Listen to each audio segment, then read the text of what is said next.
Hello, कसे आहात? आज ना आम्ही ब्रेकफास्ट डिनरला करणार होतो. म्हणजेच आम्ही खूप बोर झालो होतो.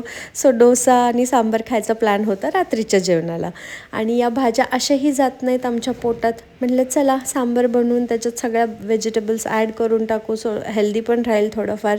बोर होतं रोज रोज जेवण करून तेच तेच. आणि हे लाल भोपळा, दुधी भोपळा असेही भाज्या नको वाटतात जरा आम्हाला खायला. एव्हरेस्टचा छान सांबार मसाला आणला, सगळ्या भाज्यांचं चॉपिंग वगैरे मी रेडी केलं आणि म्हटलं चला छान सांबार बनवूयात, डोसे लावूयात.